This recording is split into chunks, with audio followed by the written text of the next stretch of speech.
Check ça. Si tu dépenses de l'argent dans un programme ou dans n'importe quoi, tu investis de l'argent, tu t'attends à avoir un retour. D'accord? Tu vas pas investir de l'argent, je pourrais investir de l'argent. Tu t'attends à avoir un retour qui est souvent plus grand que ce que tu as dépensé. Ce qui arrive, c'est que le business model est pareil pour toutes les compagnies. Puis quand ils sponsorisent des recherches, c'est le même but. Le but, c'est de sponsoriser la recherche en espérant que le résultat de la recherche les fasse faire plus d'argent. Imagine qu'une grosse compagnie de boissons gazeuses sponsorship une recherche pour prouver que le sucre, en fait, contenu dans leur boisson gazeuse serait bon.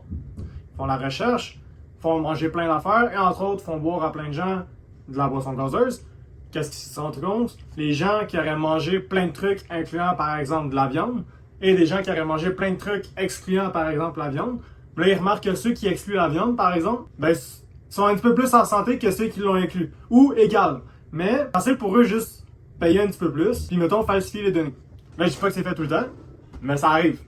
Et là, voilà de cette façon-là, okay? On parle d'un billiard de dollars, okay? Ça coûte cher faire des recherches. Imagine que toi, tu es un rechercheur, puis tu te fais offrir comme 3 ou 4 millions pour écrire, mettons, 2 chiffres de plus dans une recherche. Pour découvrir que ce mensonge-là a été fait, quelqu'un doit refaire la recherche au complet, c'est-à-dire regaspiller tout l'argent que ça a pris pour faire la recherche la première fois, pour vérifier si la recherche était bonne. Dans les millions de recherches qui sont faites, qu'on a déjà faites, puis tout.